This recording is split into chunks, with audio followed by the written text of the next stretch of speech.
Doktor, kalau tadi sembelit itu menjadi salah satu punca buasir, pastinya mungkin ada lagi punca-punca lain selain daripada sembelit. Apakah punca buasir yang doktor boleh kongsikan? Antara punca-punca lain ialah yang paling common adalah kehamilan itu sendiri. Ibu yang hamil antara punca menyebabkan buasir. Tapi ibu yang hamil, buasirnya akan hilang selepas kelahiran, selepas habis pantang. Biasanya pantang dalam 2 bulan, dia hilang, dia kecut. Hanya 1 hingga 4% yang akan kekal, yang perlukan rawatan. Yang lainnya, kebanyakan ibu-ibu yang selepas mengandung, dia sekecut dan dia hilang. Jadi ini buasir semasa hamil. Semasa hamil. Okey, baik. Yang kedua adalah gaya hidup. Gaya hidup apa yang menyebabkan jadi buasir? Ialah satu, angkat barang berat, gym dan angkat barang berat, angkat barang berat tu.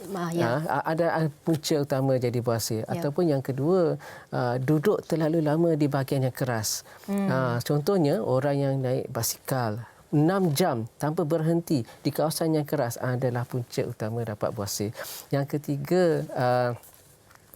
kanser usus. Usus kita di bahagian sini kan, yang bahagian besar hijau ni, bila ada kanser, dia boleh menyebabkan buasir di bahagian bawah. Jadi itu yang kita risau sebenarnya. Sebab bila kanser usus ni dia tak ada rasa. Jadi tanda ni adalah buasir. Jadi siapa-siapa yang ada buasir ni yang kita galakkan untuk periksa supaya kita dapat periksa sama ada kanser usus besar. Yang boleh menjadi petanda kepada betul. penyakit yang lain pula. Betul. Selain daripada itu, keturunan, adakah keturunan memainkan peranan, doktor? Betul, salah satunya keturunan. Biasanya keturunan ni kita dapat tahu daripada sejarah dia, mak ayah dia, mak bapak dia ada, abang dia ada, kakak dia ada, dan dia pun boleh ada. Dan dia boleh jadi seawal umur 18 tahun. Jadi kalau umur 18 tahun tu ada buasir, kemungkinan besar adalah punca daripada keturunan.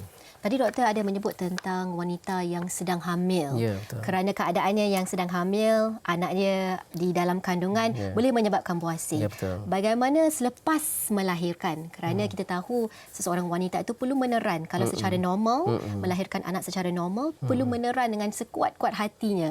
Adakah keadaan itu juga boleh menjadi penyebab buasir? Biasanya yang datang pemeriksaan pada kita, ibu yang hamil pada fasa ketiga trimester atau kedua trimester kan, buasir dah mula muncul. Sebenarnya yang utama ialah dia sembelit.